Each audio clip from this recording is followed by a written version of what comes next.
Hello Srinivas Goud గారు అవునండి. నమస్తే. నేను సిద్దిపేట నుంచి చక్రధర్ గౌడ్ మాట్లాడుతున్నా. నమస్తే నమస్తే, బాగున్నారే? బాగున్నారా? విషయం తెలిసింది, మీరు సర్పంచ్కు నిలబడుతుంటే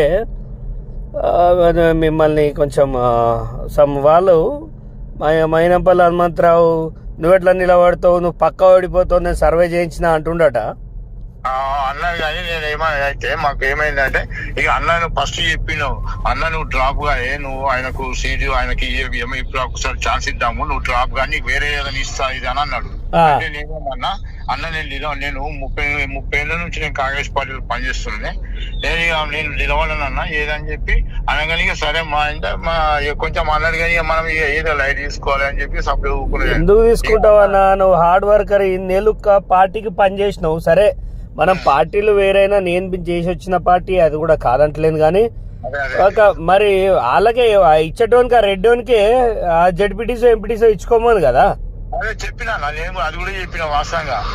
200% గెలవని ఆయన సర్వే చేయించేది ఏంది?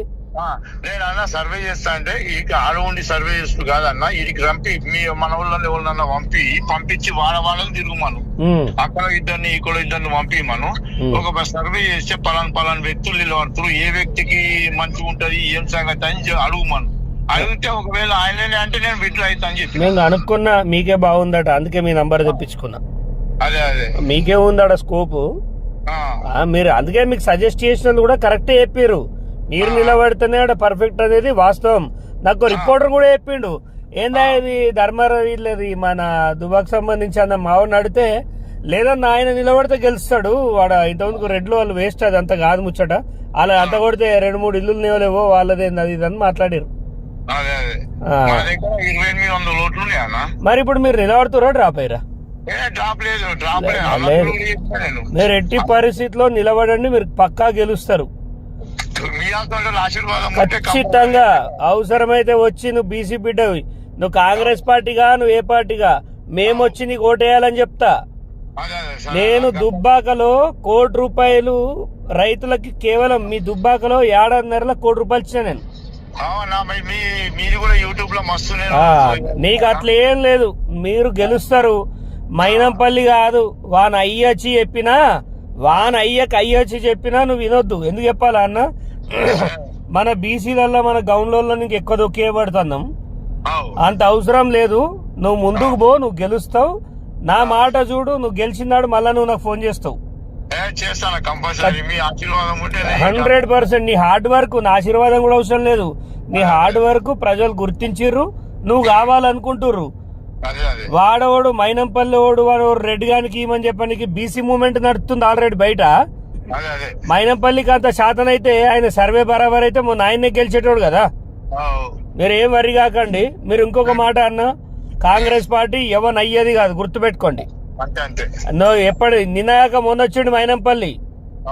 మీరంతా హార్డ్ వర్కర్స్, నిజమైన కార్యకర్తలకి న్యాయం జరగాలని నేను రేవంత్ రెడ్డి గారిని కలిసినప్పుడు చెప్పిన.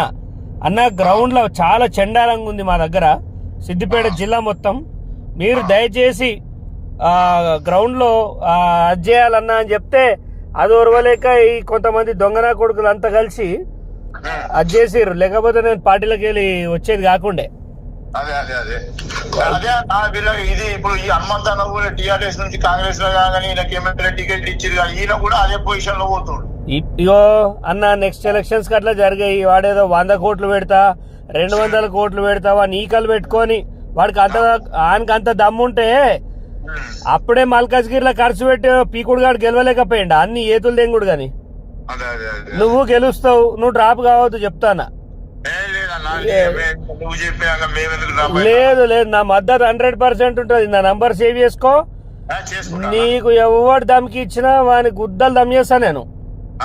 నువ్వు గెలవాలి, ఒక గౌడ బిడ్డగా నువ్వు గెలిచి గౌండ్లు రాజకీయాల్లో పాత్ర పోషించాలనేది నా కళ. దానికోసం నేను ఎంతో మంది మార్బలన్నైనా దించుతా నీకోసం. ఓకేనా? థ్యాంక్ యూ అన్న. నమస్తేనే.